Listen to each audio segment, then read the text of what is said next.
السلام عليكم ورحمة الله وبركاته. الحمد لله رب العالمين والصلاة والسلام على سيدنا محمد وعلى آله وصحابه واتباعه أجمعين، أما بعد. أعوذ بالله من الشيطان الرجيم. بسم الله الرحمن الرحيم. لن تنالوا البر حتى تنفقوا مما تحبون.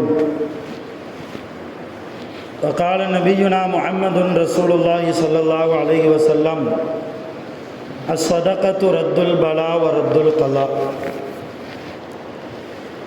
صدق الله مولانا العظيم وصدق رسوله النبي الكريم، ونحن على ذلك من الشاهدين والشاكرين والحمد لله رب العالمين. எல்லா புகழும் அல்லாஹ் ஒருவனுக்கே உரித்தாகுக. அல்லாஹ்வின் சாந்தியும் சமாதானமும் கருணையும் ஈடேற்றமும் அகிலத்தின் அருள் அண்ணல் எம்பெருமானார் முஹம்மது ரசூலுல்லாஹி ஸல்லல்லாஹு அலைஹி வஸல்லம் அவர்கள் மீதும், நற்பாக்கியங்கள் நிறைந்த ரசூலுல்லாவின் குடும்பத்தார்கள், சஹாபா பெருமக்கள், தாபிஈன்கள், தபஅ தாபிஈன்கள், நஅதாக்கள், ஷுஹதாக்கள், சாலிஹீன்கள், நல்லவர்கள் நம் அனைவர்கள் மீதும் என்றென்றும் நின்று நிலவட்டுமாக. ஆமீன். எல்லாம் வல்ல அல்லாஹுவின் ரஹ்மத்தும் மேலான மகுஃபிரத்தும் நம் அனைவர்கள் மீதும் முழுமையாக வந்து சேரட்டுமாக. ஆமீன். சங்கையான ஜமாத்தார்களே, பெரியோர்களே, அல்லாஹ்வின் அருளால் கடமையாக்கப்பட்ட ஜும்ஆவுடைய நாளில்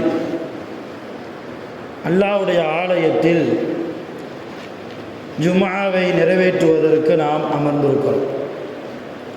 அருமையான பெருமக்களே, அல்லாஹ் ஜல்லஷானஹு வ தஆலா எவ்வளவு தூரம் அடியார்கள் மீது அன்புள்ளவன், தன் படைப்புகளின் மீது எவ்வளவு தூரம் அல்லாஹ் இரக்கமுள்ளவன் என்பதையெல்லாம் கடந்த வார ஜும்ஆவில் நாம் தெரிந்து கொண்டோம். அதனுடைய தொடர்ச்சியாக அருமையான பெருமக்களே, இஸ்லாம் என்றாலே மனிதநேய மிக்க மார்க்கம். கடந்த வாரம் ஜும்ஆவில் நான் சொன்னது போல முழு உலகத்தையும், முழு உலகத்திலும் மனிதநேயம் வேண்டும் என்றால், மனிதநேயம் மிக்க உலகமாக இந்த உலகம் மாற வேண்டும் என்றால், இஸ்லாமிய மனிதநேயத்தை படித்து பார்த்தால் போதும். ஒரு முஸ்லீம் இன்னொரு முஸ்லீமோடு எப்படி நடக்க வேண்டும், ஒரு முஸ்லீம் அல்லாத சகோதரர்களோடு எப்படி நடந்து கொள்ள வேண்டும், ஒரு மனித இனம் மற்ற பிராணிகளிடத்திலும் கூட எப்படி நடக்க வேண்டும் என்பதற்கு அதிகமான உதாரணங்களை கொண்ட, படிப்பினைகளை கொண்ட அழகிய மார்க்கம் நம்முடைய இஸ்லாம். இந்த அடிப்படையில் நபி ஸல்லல்லாஹு அலைஹி வஸல்லம் அவர்கள் குணத்தால் மிக அழகானவர்களாக வாழ்ந்தார்கள். அல்லாஹ் எந்தெந்த குணங்களை எல்லாம் படைத்திருக்கிறானோ, அல்லாஹுவால் படைக்கப்பட்ட எல்லா குணங்களுக்கும் சொந்தக்காரர்கள் முஹம்மது ரசூலுல்லாஹி ஸல்லல்லாஹு அலைஹி வஸல்லம். நபி அவர்களிடத்தில் இல்லாத குணம் என்று எந்த குணமுமே இல்லை. யாராலும் விரல் நீட்டி சுட்டிக்காட்டி குறை சொல்ல முடியாத அளவுக்கு ஒரு நிறைவான நபியாக, நிறை குணங்களை கொண்ட நபியாக. ஹதீஸிலே வருகிறது, குணங்கள் மொத்தம் 360 இருக்கிறது. குணங்கள், நற்குணங்கள் மொத்தம் 360 இருக்கிறது. அந்த 360 குணங்களையும் அல்லாஹ் ஒரு சேர நமது நபிகள் நாயகம் ஸல்லல்லாஹு அலைஹி வஸல்லம் அவர்களுக்கு கொடுத்தார். அந்த குணங்களில் மிகச்சிறந்த குணம் அடுத்தவரை மன்னிக்கிற குணம். தனக்கு தீங்கு செய்தவரையும் மன்னிக்கிற குணம், தனக்கு இடைஞ்சல் கொடுத்தவரின் மீதும் அன்பு செலுத்தக்கூடிய குணம், இரக்கம் காட்டக்கூடிய குணம். இந்த குணம் அல்லாஹ்வுடைய குணம். அல்லாஹ்வுடைய குணம். அல்லாஹ்வை வணங்காமல் நிறைய முஸ்லிம்கள், வணக்கத்திலும் கூட வணங்கக்கூடிய முஸ்லிம்களிலும் கூட அவர்களுடைய வணக்கங்களில் தக்வா இல்லை, உயிரோட்டம் இல்லை, அல்லாஹ்வுக்கு பிடித்தமான இபாதத்தாக அவருடைய இபாதத்து இல்லை. இருந்தாலும் நம் மீது அல்லாஹ் இரக்கப்படுகிறார், நம் மீது அல்லாஹ் அன்பு பாராட்டுகிறான். நாம் செய்கிற தவறுகளை எல்லாம் ஒவ்வொரு நாளும் மன்னித்து விட்டு கொண்டு போகிறான். அதற்கு ஆதாரம் நம் வாழ்க்கையில் அல்லாஹ் நமக்கு கொடுக்கக்கூடிய ரிஸ்க். அல்லாஹ் யார் மீது கோபப்படுவான் தெரியுமா? அல்லாஹ்வுடைய கோபம் யார் மீது படுகிறதோ முதலாவதாக ரிஸ்கை தடை செய்வான். ரிஸ்க் விஷயத்தில், உணவு விஷயத்தில், பொருளாதார விஷயத்தில், வாழ்வாதார விஷயத்தில் மிக நெருக்கடியான சூழ்நிலை.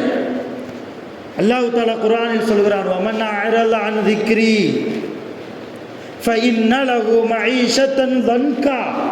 16வது ஜுஸூல அல்லாஹ் சொல்றான், யார் என்னுடைய நினைப்பு இல்லாமல் வாழ்கிறார்களோ அவர்களுடைய வாழ்க்கையை நான் நெருக்கடியாக்கி கொடுப்பேன். ஃபஇன்ன லஹு மஈஷத்தன் லன்கா. லன்கா என்றால் கஷ்டமான வாழ்க்கை, நெருக்கடியான வாழ்க்கை, போதிய பொருளாதாரம் இல்லாத வாழ்க்கை, திரும்பிய திசையெல்லாம் நெருக்கடிகள் சூழ்ந்த வாழ்க்கை, கஷ்டங்கள் நிறைந்த வாழ்க்கை. யாருக்கு அல்லாஹ் அந்த வாழ்க்கையை கொடுக்கிறான்? அல்லாஹ்வை மறந்து யார் வாழ்கிறார்கள்? அருமையான பெருமக்களே, இன்றைக்கு நம்முடைய தொழுகையில் அல்லாஹ் இருக்கிறானா? ஒரு 2 ரக்காத்து தொழுகிறோம் என்றால் அந்த 2 ரக்காத்தில் அல்லாஹ்வுடைய சிந்தனை எத்தனை மணி நேரம், எவ்வளவு நிமிடம் இருக்கிறது? ஒரு 2 ரக்காத்து தொழுகிறதுக்கு கூடி போனா 5 நிமிஷம். ரொம்ப நிம்மதியாக தொழுகிறதா இருந்தால், கொஞ்சம் நீளமான சூறாவை ஓதி தொழுகிறதா இருந்தால் 2 ரக்காத்துக்கு 5 நிமிடம் ஆகலாம். இந்த 5 நிமிடத்தில் எத்தனை நிமிடங்கள் நம்முடைய கல்பு முழுக்க அல்லாஹ் இருக்கிறார், நம்முடைய சிந்தனை முழுக்க அல்லாஹ்வை நாம் வைத்திருக்கிறோம். தொழுகையில் தக்பீர் கட்டியதற்கு பின்னால் எல்லா சிந்தனைகளும், வியாபார சிந்தனை வருகிறது, குடும்ப சிந்தனை வருகிறது, பொருளாதார சிந்தனை வருகிறது, அல்லாஹ் ஏதாவது சோதனை கொடுத்தானா அந்த சோதனை குறித்து சிந்தனை வருகிறது, ஏதாவது நோய் நொடிகள் இருக்கிறதா அது எப்படியாவது சரியாக வேண்டுமே என்கிற சிந்தனை வருகிறது. அல்லாஹ்வுக்கு வணங்கக்கூடிய அந்த தொழுகையிலும் கூட அல்லாஹ்வை நினைக்காத தொழுகையாக நம்முடைய தொழுகை இருக்கிறது. அருமையானவர்களே, அல்லாஹ் நம்முடைய வாழ்க்கையை நெருக்கடியாக ஆக்கி இருக்கிறானா? அதைத்தான் நம்ம யோசிக்கணும். எவ்வளவு விசாலமான ரிஸ்கை அல்லாஹ் நமக்கு தந்திருக்கிறான் இல்லையா? எந்நேரமும் நம் வீட்டு வாசல் படியில் யாராவது உணவு என்று கேட்டு வந்தால் தயக்கப்படாமல் ஒருவருக்கோ அல்லது 2 நபருக்கோ சாப்பாடு கொடுக்கிற அளவுக்குத்தான் அல்லாஹ் நம்மை சங்கைப்படுத்தி வைத்திருக்கிறான் என்றால் அந்த அல்லாஹ்வுக்கு நாம் எந்த அளவு உண்மையாக இருக்க வேண்டும்? அல்லாஹ்வுக்கு உண்மையாக இருப்பதுனா என்ன? அல்லாஹ்வுடைய அடியார்களுக்கு நாம் உண்மையாக நடக்கணும். அல்லாஹ்வுடைய படைப்பினங்களுக்கு முன்னால் நாம் இரக்கத்தோடு நடக்க வேண்டும், மனிதாபிமானத்தோடு நடக்க வேண்டும், மனித நேயத்தை கடைபிடித்து நடக்க வேண்டும். அப்படி நடப்போமையானால் அல்லாஹ் நம் விஷயத்தில் சரியாக நடப்பான். அதனால்தான் நபி ஸல்லல்லாஹு அலைஹி வஸல்லம் நாளை கியாமத்தில் அல்லாஹ் ஒரு நபரை கூப்பிடுவான். உன் வீட்டு வாசலை தேடி நான் வந்தேனே, உதவி கேட்டு வந்தேனே, உணவு கேட்டு வந்தேனே, எனக்கு ஏன் நீ உதவி செய்யவில்லை? எனக்கு ஏன் நீ உணவு தரவில்லை? என் பட்டினியை ஏன் நீ போக்கவில்லை? அல்லாஹ் கேட்பான். அந்த அடியார் சொல்வாரா, யா அல்லாஹ் நீ வந்தாயா? அல்லாஹ்வு சம்மதில்லையா? நீதானே உன் குர்ஆனில் பேசினாய், அல்லாஹ் தேவையற்றவன், அவனுக்கு உணவு தேவையில்லை, பசி தேவையில்லை, பட்டினி தேவையில்லை, பொருளாதாரம் தேவையில்லை, எதுவுமே உனக்கு தேவையில்லையே. அப்படி இருக்கிற போது நீ என் வாசலை தேடி வந்தாய் என்றால் அல்லாஹ் எனக்கு புரியவில்லையே என்று அந்த அடியான் கேட்கிற போது அல்லாஹ் சொல்வான், நான் வந்தேன் என்றால் நானே வருவதல்ல, என்னுடைய ஒரு அடியான், என்னுடைய ஒரு அடிமை, என்னுடைய ஒரு படைப்பு உன் வாசலை தேடி உதவி என்று கேட்டு வந்தபோது உனக்கு உதவி செய்யக்கூடிய வசதி வாய்ப்பையும் நான் கொடுத்திருந்த போது நீ ஏன் அவருக்கு உதவி செய்யவில்லை? நீ ஒருவேளை அங்கே அவனுக்கு நீ உதவி செய்திருந்தால், அவனுடைய பட்டினியை நீ போக்கியிருந்தால், அவனுடைய குடும்ப சூழ்நிலையை நீ மாற்றி அமைத்திருந்தால், அந்த இடத்தில் அந்த நீ செய்கிற அந்த உதவியில் என்னை நீ பெற்றிருப்பாய், என்னை நீ அடைந்திருப்பாய். என்னை அடைந்து விட்ட அடியானுக்கு இந்த கியாமத்தில் வெற்றிதான், சொர்க்கம், என்னுடைய பொருத்தம் அல்லாஹ் சொல்வான் என்பதாக நபிகள் நாயகம் ஸல்லல்லாஹு அலைஹி வஸல்லம் அவர்கள் சொல்கிறார்கள் என்றால், அருமையான பெருமக்களே, இபாதத்து எந்த அளவு முக்கியமோ, அல்லாஹ்வை வணங்குவது எந்த அளவு முக்கியமோ, அல்லாஹ்வுடைய குர்ஆனை ஓதுவது எந்த அளவு முக்கியமோ, அதே போன்று பிற அடியார்கள் மீதும் நளினமாக நாம் நடப்பது, கோபம் இல்லாமல், பகைமை பாராட்டாமல், அன்போடும் பாசத்தோடும் சகோதரத்துவத்தோடும் வாழ்வது எல்லா மூமின்களுக்கும் கடமை. இன்னமல் முஃமினூன இஹ்வத்துன் ஃபஅஸ்லிஹு பைன அஹவைக்கும் அல்லாஹ் 26வது ஜுஸுவிலே சொல்கிறான். ஹுஜராத் என்கிற சூறாவிலே அல்லாஹ் இன்னமல் முஃமினூன இஹ்வா, மூமின்கள் எல்லோரும் ஒருவருக்கொருவர் சகோதரர். ஒருவேளை 2 சகோதரருக்கு மத்தியில் ஒரு பிளவு ஏற்படுமையானால் ஃபஅஸ்லிஹு பைன அஹவைக்கும், உங்கள் சகோதரர்களுக்கு மத்தியில் நீங்கள் சமாதானத்தை ஏற்படுத்தி வையுங்கள். ஃபஅஸ்லிஹு, நீங்கள் ஒரு சீர்திருத்தத்தை அங்கே கொண்டு வாருங்கள். வத்தகுல்லாஹ லஅல்லகும் துர்ஹமூன், அல்லாஹ்வை பயந்து நடந்து கொள்ளுங்கள். மூமின்கள் விஷயத்தில், அல்லாஹ்வுடைய படைப்புகள் விஷயத்தில் நீங்கள் அல்லாஹ்வை பயந்து வாழ்ந்தால் லஅல்லகும் துர்ஹமூன், அல்லாஹ்வால் நீங்கள் ரஹ்மத்து செய்யப்படுவீர்கள். அல்லாஹ் குர்ஆனிலே சொல்கிறார். அருமையான பெருமக்களே, மனித நேயம் என்பது இஸ்லாத்தில் மிக முக்கியமான ஒரு அம்சம். அடுத்த மனிதரோடு பகைமை பாராட்டாமல் வாழ்வது என்பது இஸ்லாத்தில் மிக முக்கியமான ஒரு அம்சம். குர்ஆன் கூறக்கூடிய விஷயங்கள். நபிகள் நாயகம் ஸல்லல்லாஹு அலைஹி வஸல்லம் ஃபத்ஹ் மக்காவின் போது மக்காவை முஸ்லிம்கள் வெற்றி கொண்டு மக்காவுக்குள்ளே சஹாபாக்கள் எல்லாம் வந்து விட்டார்கள். மதீனாவிலிருந்து கடைசியாக ரசூலுல்லாஹ் வந்தார்கள். மக்காவில் ஏற்கனவே இருந்த முஷ்ரிக்கீன்களுடைய முகத்தில் ஒரு விதமான பயம். இந்த முஹம்மது இந்த மக்காவை வெற்றி கொண்டு விட்டாரே, முஸ்லிம்களுடைய கைவசத்தில் இன்றைக்கு காபா போய்விட்டதே, இனிமேல் நாம் எப்படி நிம்மதியாக இந்த மக்கா மாநகரத்திலே நம்மால் வாழ முடியும்? என்ன செய்ய போகிறார்களோ இந்த முஸ்லிம்கள்? நம்மை நாடு கடத்தி விடுவார்களோ? அபராத வரி விதியாக ஏதாவது போட்டு விடுவார்களோ?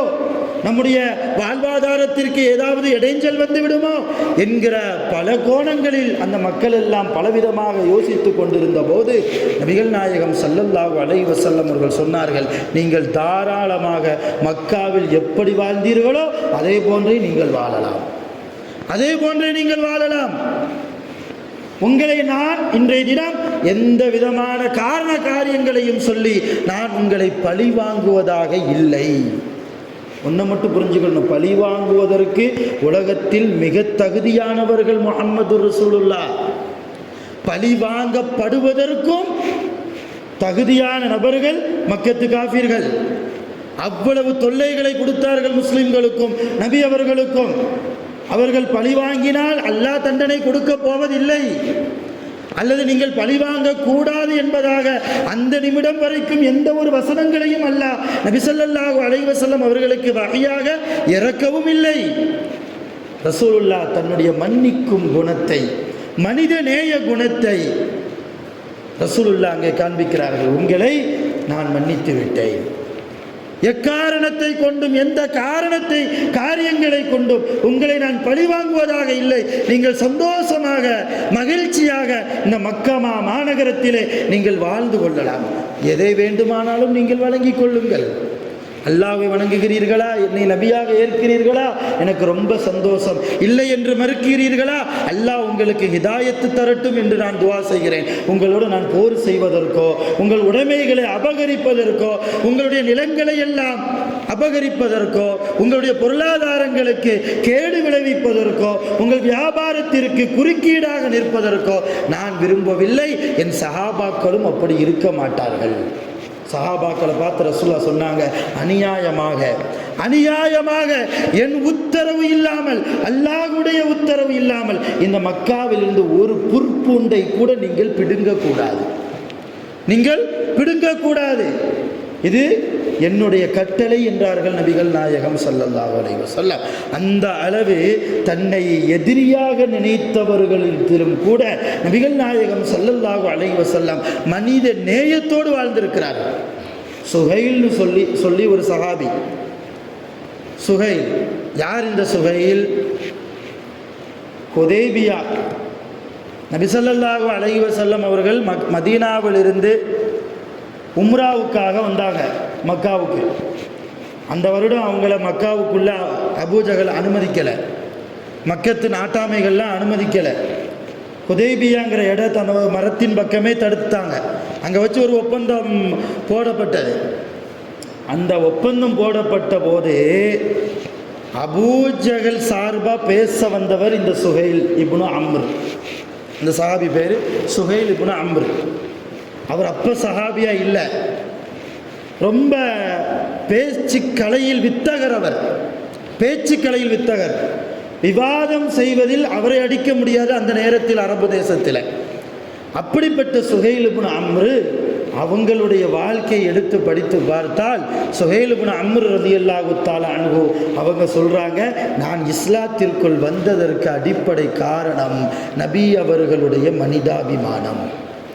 நபி அவர்களுடைய மனிதாபிமானம் எந்த அளவு அந்த ஒப்பந்தத்தில் பேசினார் தெரியுமா? சுஹைல் இப்னு அம்ர் ரலியல்லாஹு காஃபிராக இருந்தபோது ரசூலுல்லாஹ் எழுதி கொடுத்தாங்க, பிஸ்மில்லாஹிர் ரஹ்மானிர் ரஹீம்,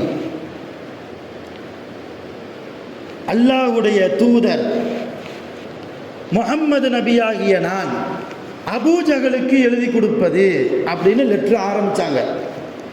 கதப முஹம்மது ரசூலுல்லாஹி ஸல்லல்லாஹு அலைஹி வஸல்லம் இலா அபீ ஜஹல் அப்படின்னு எழுதினாங்க. அப்போ சுஹைல் இப்னு அம்ர் அங்கேயே நிப்பாட்டிட்டார். அல்லாஹ்வுடைய தூதர்னு நீங்கள் எழுதுறீங்க, உங்களை அல்லாஹ்வுடைய தூதர்னு நாங்கள் ஏற்றுக்கிட்டா இந்த ஒப்பந்தமே தேவையில்லையே, நாங்கள் முஸ்லீமாக மாறி இருப்போமே, மூமினாகவே மாறி இருப்போமே, அதனால் நீங்கள் எப்படி எழுதணும்?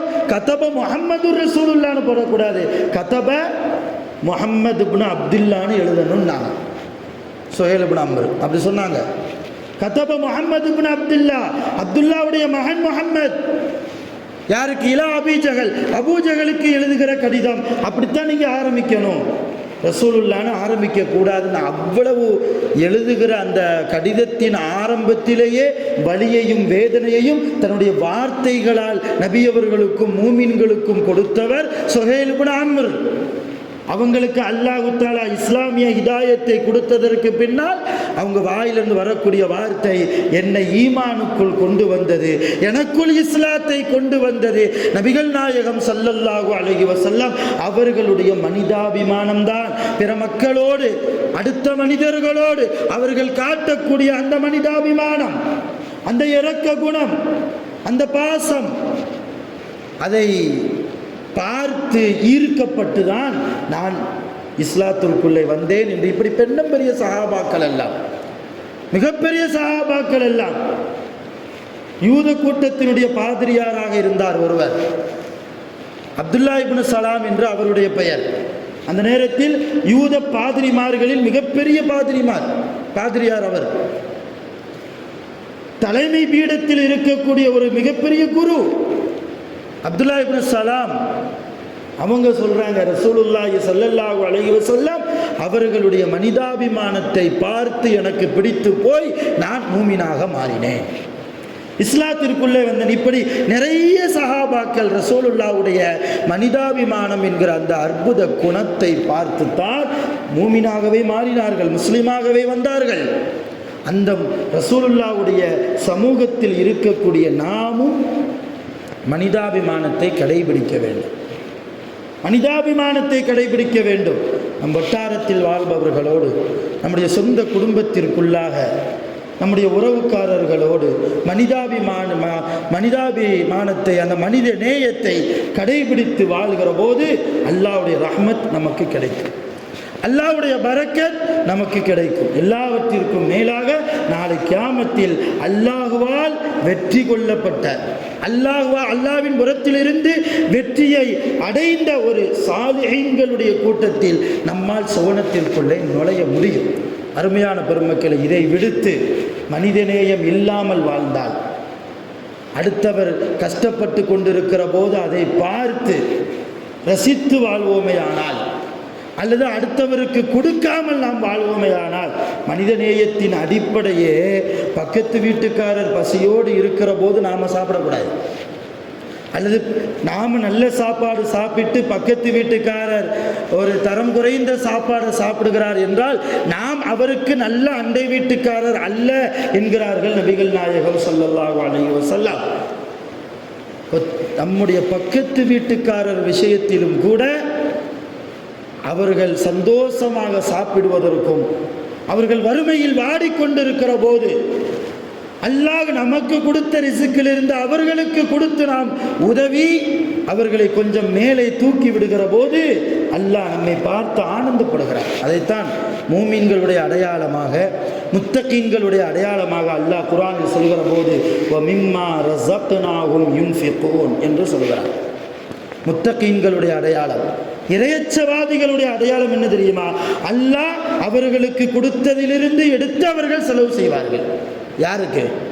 அடுத்தவர்களுக்கு, இல்லாதவர்களுக்கு, யார் வறுமையில் வாடிக்கொண்டிருப்பார்களோ அவர்களுக்கு, யார் ஒரு நல்ல பெருநாள் அன்றும் கூட நல்ல ஆடை உடுத்த முடியாமல் கடினப்பட்டு கொண்டிருக்கிறார்களோ, வறுமையில் பீடித்து கொண்டிருக்கிறார்களோ, அப்படிப்பட்ட மனிதர்களுக்கு தேடி தேடி போய் நாம் அல்லாஹ் நமக்கு கொடுத்த ரிசுக்கில் இருந்து நாம் கொடுத்து உதவி செய்தால் அல்லாஹ் நம்மை முத்தகீன்கள் என்கிறான்.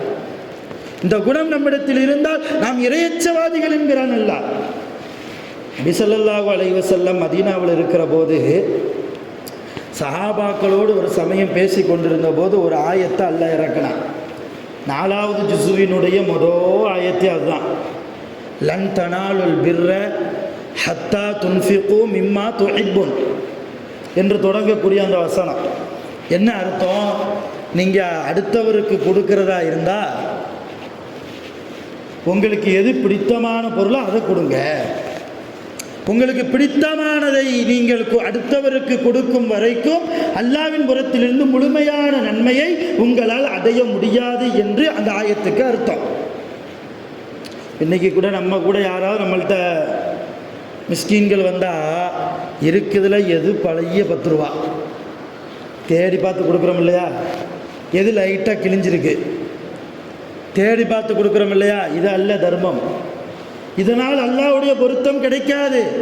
இதனால் ஒரு தர்மத்தினுடைய முழுமையான நன்மையும் நமக்கு கிடைக்காது. அல்லாஹ் என்ன சொல்கிறான்? நீ அடுத்தவருக்கு கொடுப்பதாக இருந்தால் உனக்கு எது பிடித்தமோ, ஹத்தா துஹிப்பூன், நீ எதை விரும்புவாயோ அதை நீ கொடுக்க வேண்டும் என்கிற இந்த வசனம் இறங்கிய போது நபி ஸல்லல்லாஹு அலைஹி வஸல்லம் சஹாபாக்களுக்கு இந்த ஆயத்தை ஓதி காமிச்சாங்க. உடனே ஒரு சஹாபி கூட்டத்திலிருந்து எழுந்து, யா ரசூலல்லாஹ், அந்த சஹாபி பேர் அபூ தல்ஹா, யா ரசூலல்லாஹ், அல்லாஹ் இப்படி ஒரு ஆயத்தை உங்களுக்கு இறக்கி விட்டான். எனவே எனக்கு மதீனாவில் பைரகா என்று சொல்லக்கூடிய ஒரு பேரித்த மரங்கள் நிறைந்த ஒரு தோட்டம் உண்டு.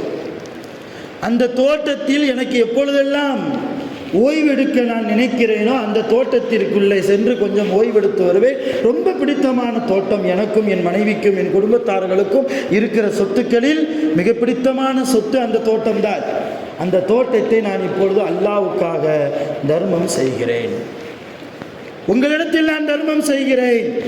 நீங்கள் இல்லாதவர்களுக்கு பார்த்து அந்த தோட்டத்தை பங்கு போட்டு கொடுத்து விடுங்கள் என்று சொல்லி ரசூலுல்லாஹ்விடத்தில் அந்த தோட்டத்திற்கு உரித்தான உறுதியை, தர்மத்தின் உறுதியை கொடுத்து விட்டு நேராக ஓடினாங்க. அது எங்கே இருக்குது? மதீனாவினுடைய அவுட்டர் சைடில் இருக்குது. நேராக ஓடினாங்க. ஏன் ஓடுறாங்க? தோட்டத்துக்குள்ளே தன் மனைவி உம்மு தல்ஹா இருக்கிறாங்க. உம்மு தல்ஹா மனைவி உள்ள தோட்டத்திற்குள், மனைவி கூட தல்ஹா ரலியல்லாஹு இருக்கிறாங்க.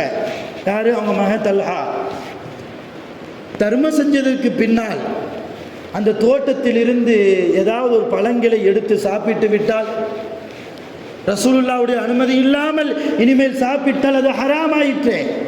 அதனால் அதை தடை செய்வதற்காக, தடுப்பதற்காக தோட்டத்தில் இருக்கக்கூடிய தன்னுடைய மனைவியையும் பிள்ளையையும் வெளியே அழைத்து கொண்டு வருவதற்காக ஓடி போகிறார்கள். தோட்டத்திற்கு உள்ள போகல, வெளியே நின்னே கூப்பிடுறாங்க, யா உம்மத் தல்ஹா, ஓ உம்மு தல்ஹாவே உஹ்ருஜி, வெளியே வான்னு கூப்பிடுறாங்க.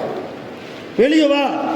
பதட்டத்தோடு அந்த அம்மா வந்தாங்க. என்னங்க ஆச்சுன்னு கேட்டாங்க. இல்லை, அல்லாஹு தஆலா லன் தனாலுல் பிர்ர ஹத்தா துன்ஃபிகு மிம்மா துஹிப்பூன் என்ற ஆயத்தை இறக்கிட்டா, நமக்கு பிடித்தமான இந்த தோட்டத்தை நான் அல்லாஹ்வுக்காக தர்மம் செய்து விட்டேன். இனிமேல் இந்த தோட்டத்திற்கும் நமக்கும் எந்த சம்பந்தமும் இல்லை.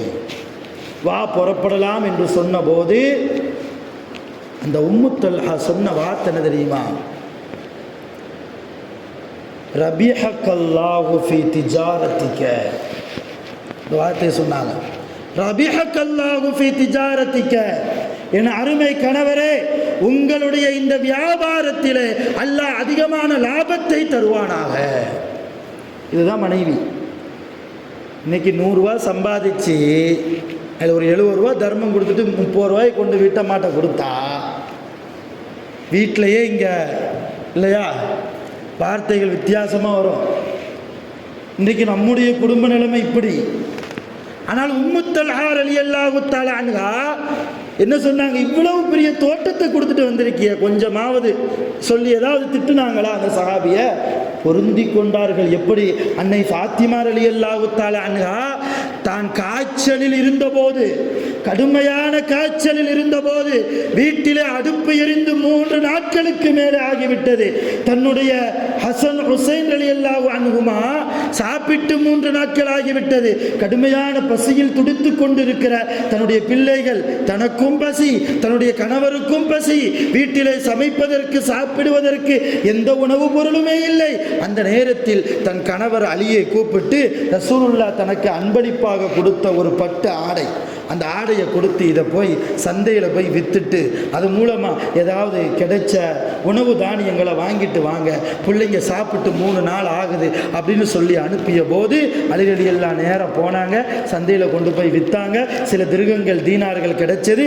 அதை கொண்டுட்டு பிள்ளைகளுக்கு தேவையான தானியங்கள், பல வகைகள், மனைவிக்கு தேவையான பல வகைகள் எல்லாத்தையும் வாங்கிட்டு வர்ற போது ஒரு மிஸ்கின், ஒரு ஏழை வந்து கேட்டார், ஓ நபியினுடைய குடும்பமே, ஓ நபியினுடைய குடும்பத்தாரே, என் மனைவி சாப்பிட்டு வெகு நாட்கள் ஆகிவிட்டது, என் பிள்ளைகள் சாப்பிட்டு வெகு நாட்கள் ஆகிவிட்டது, உங்கள் கையில் இருக்கக்கூடிய உணவுகளை கொடுத்தால் நாங்கள் பசி தீர்ந்து கொள்வோம், எங்கள் குடும்பம் பசி தீர்ந்து கொள்ளும், தாருங்களேன் என்று கேட்க அலி ரலியல்லாஹு எதையுமே யோசிக்கல. பொண்டாட்டி பசியோடு இருக்கிறாங்க, பிள்ளைங்க பசியோடு இருக்கிறாங்க, பச்சில குழந்தைகள் பசியோடு இருக்குது, வீட்டில் அடுப்பு எரிஞ்சு 3 நாளைக்கு மேலே எதையுமே யோசிக்கல. தன் குடும்பத்தை விட தான தர்மமே முக்கியம், அடுத்த குடும்பமே முக்கியம் என்று நினைத்து கையில் இருந்ததை அப்படியே கொடுத்தாங்க.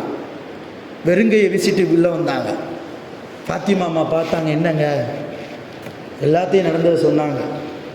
அந்த மிஸ்கீன், அந்த ஏழை வந்து என்னிடத்தில் கேட்டபோது, ஃபாத்திமா, என் சிந்தனைக்கு வந்தது ஒரே ஒரு இறைவசனம் தான். என்ன இறைவசனம்? மஞ்சா அபில் ஹசனா ஃபலஹு அஷ்ரு அம்சாலிஹா. அல்லாஹ் 8வது ஜுஸுவிலே சொல்கிறான், 8வது ஜுஸுவிலே சொல்கிறான், மஞ்சா அபில் ஹசனா, யார் ஒரு நன்மை செய்கிறாரோ ஃபலஹு அஷ்ரு அம்சாலிஹா, அவருக்கு அது போன்று 10 மடங்கு கூலியை நான் கொடுப்பேன். அல்லாஹ் சொல்கிறானே. அப்போ பசியோடு இருக்கிற அந்த குடும்பத்திற்கு நான் ஒரு நன்மை செய்து கொடுத்தால் அல்லாஹ் நமக்கும், எனக்கும், உனக்கும், நம்முடைய குழந்தைகளுக்கும் எவ்வளவு தூரம் பரக்கத்து செய்வான். ஒன்று இந்த உலகத்தில் செய்வான், அப்படி இல்லையா நாளை மறுமையில் செய்வான். அந்த சிந்தனை, அந்த ஆயத்தினுடைய சிந்தனையில் வந்ததால் எல்லாத்தையும் கொடுத்துட்டேன். இதில் என்ன விசேஷம்னா, ஹதீஸில் வருது, வரலாறில் வருது, ஃபாத்திமா அம்மாவுக்கு மாதுளம்பழம் ரொம்ப பிடிக்கும். அதையும் கேட்டு வாங்கிட்டு வர சொல்லியிருக்கிறாங்க. இந்த மாதுளம்பழத்தில் கொஞ்சம் மருத்துவ குணமும் இருக்குது. அதனால் மாதுளம்பழம் வாங்கிட்டு வாங்கன்னு சொல்லியே அனுப்பியிருக்கிறாங்க. நம்ம வீட்டில் ஏதாவது சொல்லி அனுப்பி அதை நம்ம வாங்கிட்டு வரலன்னா, அல்லாஹ் அக்பர், அந்த நாள் ஃபுல்லாக எல்லாம் இல்லையா சொல்லி தெரிய வேண்டியதில்லை. ஆனால் ஃபாத்திமா ரலியல்லாஹு தான் வாங்கிட்டு வர சொன்ன மாதுளம்பழமும் வாங்கிட்டு வரல, பிள்ளைகளுக்கு தேவையான உணவுப் பொருட்களையும் வாங்கிட்டு வரல, எல்லாத்தையும் தர்மம் செஞ்சுட்டு வந்தாங்க. என்ன சொன்னாங்க? அல்ஹம்துலில்லாஹ், அல்லாஹ்வுக்கே எல்லா புகழும். தர்ம சிந்தனை உள்ள கணவரை அல்லாஹ் எனக்கு மணாளனாக தந்திருக்கிறானே, கணவனாக வாழ்க்கை துணையாக அல்லாஹ் தந்திருக்கிறானே, அல்ஹம்துலில்லாஹ். அல்லாஹ்வை புகழ்ந்தார்கள் ஃபாத்திமா ரலியல்லாஹ். அதனால தான் அவங்க சுவனத்து பெண்களுக்கெல்லாம் தலைவி இல்லையா? அதனால சுவனத்து பெண்களுக்கெல்லாம் அவங்க தலைவி. அது போன்று அங்கே அபூ தல்ஹா ரலியல்லாஹ் அந்த தோட்டத்தை கொடுத்துட்டு உம்மு தல்ஹாவை பார்த்து சொன்ன உடனே, ஃபாத்திமா அம்மாவுடைய பரம்பரை அல்லவா அந்த சஹாபியத்து பெண்கள், உம்மு தல்ஹா, ரபிஹக்கல்லாஹு ஃபீ திஜாரத்திக்க, என் அருமை கணவரை நீங்கள் கவலைப்படாதீர்கள், அல்லாஹ் உங்கள் வியாபாரத்தில் நிரப்பமான லாபத்தை தருவானாக துவா செஞ்சாங்க. விளைவு என்ன தெரியுமா? அல்லாஹ் எந்த அபூ தல்ஹா ஒரு தோட்டத்தை அல்லாஹ்வுக்காக தனக்கு பிடித்தமான தோட்டத்தை கொடுத்தார்களோ அவர்களுடைய பரம்பரையே மதீனாவில் மிக பணக்கார பரம்பரையாக அல்லாஹ் ஆக்கிவிட்டான். அபூ தல்ஹா மரணிப்பதற்கு முன்னாலே நிறைய சொத்துக்களை இஸ்லாத்திற்காக கொடுத்தார்கள், நிறைய தான தர்மங்கள் செய்தார்கள், அப்படியே கொடுப்பார்கள். யாராவது கொஞ்சம் தாங்கன்னு கேட்டு வந்த தேவைக்கு அதிகமாகவே கொடுத்து அனுப்பக்கூடிய மகத்தான குணம். அருமையான பெருமக்களே, மனித நேயத்தில் மனிதாபிமானத்தின் அடிப்படை தர்மம் செய்வதுதான், சதக்கா செய்வதுதான். அது சாதாரணமான காரியம் அல்ல. ஒரு தடவை நபி ஸல்லல்லாஹு அலைஹி வஸல்லம் ஆயிஷா அம்மாவுடைய வீட்டில் இருக்கும்போது தெருவில் ரொம்ப சலசலப்பான சப்தம், ஏதோ சண்டை போடுற மாதிரி மக்களுடைய கூச்சல் சப்தம். ஆயிஷா அம்மா கேட்டாங்க, யார் ரசூலல்லாஹ் என்ன தெருவில் ரொம்ப சவுண்டாக கேட்குது? நபி ஸல்லல்லாஹு அலைஹி வஸல்லம் வெளியே வந்து பார்த்துட்டு மறுபடியும் உள்ளே போய் ஆயிஷா அம்மாட்ட சொன்னாங்க, ஒன்றும் இல்லை ஆயிஷா, உஸ்மான் ரலியல்லாஹுடைய வியாபார கூட்டம், ஷாமுக்கு போய் வியாபாரத்துக்கு போன கூட்டம் இப்போ மதீனாவுக்குள்ளே வர்றாங்க. அந்த அவர்கள் பேசக்கூடிய சவுண்டு தான் உங்களுக்கு இரைச்சல் போன்று ஒரு பிரச்சனைக்கு உண்டான சப்தம் போன்று உங்களுக்கு தெரிகிறது. அப்படின்னா எத்தனை பேர் வந்தாங்க? ஹதீஸில் வருது, உஸ்மான் ரலியல்லாஹுடைய அந்த வியாபார வாகனம் 70 ஒட்டகம், 70 ஒட்டகம், ஒட்டகங்கள் நிறைய வியாபார பொருட்களும் வியாபாரத்தில் கிடைத்த லாபங்களும். அந்த ஒட்டகத்தை கொண்டு வந்தவர்கள் 100க்கும் அதிகமான சஹாபிகள், 100க்கும் அதிகமான சஹாபிகள். அதில் 80க்கும் அதிகமான சஹாபிகள் உஸ்மான் ரலியல்லாஹுவுக்கு அடிமைகளாக இருந்தாங்க. உடனே ரசூலுல்லாஹ் ஆயிஷா அம்மாட்ட இந்த விஷயத்தை சொல்லிட்டு நேராக உஸ்மான் ரலியல்லாஹ்ட்ட போனாங்க. யா உஸ்மான், அல்லாஹ் எவ்வளவு தூரம் உங்களை கண்ணியமாக வைத்திருக்கிறான் இல்லையா? எவ்வளவு பெரிய கண்ணியம்! நீங்கள் நான் சொல்லி ஒன்று செய்வீர்களா? என்ன நாயகமே, உங்களுக்காக என் உயிரை கூட கொடுப்பேனே, என்ன செய்ய வேண்டும் சொல்லுங்கள். உஸ்மான் ரலியல்லாஹு ரசூலுல்லாஹ் சொன்னாங்க, அல்லாஹ் உங்களுக்கு கொடுத்த ரிஸ்கில் இருந்து இந்த மதீனாவில் கொஞ்சம் கஷ்டப்படக்கூடிய சஹாபாக்கள் நிறைய பேர் இருக்கிறாங்க, அவங்களுக்கு நீங்கள் என்ன செய்யுங்க, கொடுத்து உதவுங்க. இதைத்தான் சொன்னாங்க. எல்லாத்தையும் கொடுங்கன்னு சொல்லலை, கொஞ்சம் கொடுத்து உதவுங்க. உஸ்மான் ரலியல்லாஹு செய்த காரியம் அந்த நிமிடமே, யா ரசூலல்லாஹ் என்னிடத்தில் 80 அடிமைகள் இருக்கிறார்கள், அந்த 80 அடிமைகளையும் உங்களுக்கு தருகிறேன், இந்த 70 ஒட்டகங்களையும் உங்களுக்கு தருகிறேன், 70 ஒட்டகங்களுக்கு மேலே இருக்கக்கூடிய எல்லா வியாபார பொருட்கள் லாபங்கள் எல்லாமே உங்களுக்கு தருகிறேன், நீங்களே பங்கு போட்டு ஏழைகளுக்கு கொடுத்து விடுங்கள், தான தர்மம் செய்து விடுங்கள். எப்படிப்பட்ட சஹாபிகள்! மனித நேயத்தை வளர்த்த சஹாபிகள், தர்மம் செய்வதில் ருசி கண்ட சஹாபிகள். இன்னைக்கு ஒரு வீடு இருந்தால் பத்தாது இல்லையா? நல்லா நீட்டி படுக்கிறதுக்கு ஒரு வீடு இருந்தால் நமக்கு பத்த மாட்டுக்க. அடுத்த மனை எப்போ வாங்கலாம், அடுத்த வீடு எப்போ வாங்கலாம் இல்லையா? பேங்கில் இவ்வளோ அமௌண்ட் இருந்தால் பத்த மாட்டுக்க, அடுத்து எப்போ வாங்கலாம், அதுக்கடுத்து எப்போ சேமித்து வைக்கலாம். வாழ்க்கை அவசியம்தான், உலகத்தில் வாழ்வதற்காக உலகம் அவசியம். ஆனால் உலகமே கியாமத்திற்கு அவசியமாக கூடாது. அதனால்தான் கௌசுல் ஆலம் குத்துபுல் அக்தாப் சையதினா முஹியுத்தீன் அப்துல் காதிர் ஜீலானி கத்தஸல்லாஹு சிர்ரஹுல் அஸீஸ் சொல்லுவாங்க, உலகத்தை உங்கள் கையில் வையுங்கள், இந்த துன்யாவை உங்களுடைய கையில் வையுங்கள், கல்புக்குள்ளே ஏற்றாதீர்கள். கல்பு என்பது அல்லாஹ் இருக்கக்கூடிய இல்லம். அல்லாஹ் இருக்கிற இடம். அந்த இடத்தில் நீங்கள் துன்யாவை வைத்தால் அல்லாஹ் வரமாட்டான். நீங்கள் துன்யாவை உங்கள் உள்ளங்கையில் வைக்க வேண்டும். தேவைக்கு துன்யாவை எடுங்கள், தேவை இல்லையா விட்டு விடுங்கள். துன்யா வேண்டும் வேண்டும் என்று நீங்கள் துரத்தி கொண்டே போனால் அது உங்களை விட்டும் ஓடிக்கொண்டே போகும். நீங்கள் மறுபடியும் கடைசி வரைக்கும் மௌத்தாகிற வரைக்கும் துன்யா துன்யா துன்யா உலகம் உலகம் என்றே ஓடிப்போயே நீங்கள் மௌத்தாகி விடுவீர்கள். ஆகிரத்தை எப்பொழுது தேடப் போகிறீர்கள்? கியாமத்தை எப்பொழுது தேடப் போகிறீர்கள்? அல்லாஹ்வுடைய அருளை எப்பொழுது நீங்கள் தேடப் போகிறீர்கள்? கபரிலே நிம்மதியான தூக்கம்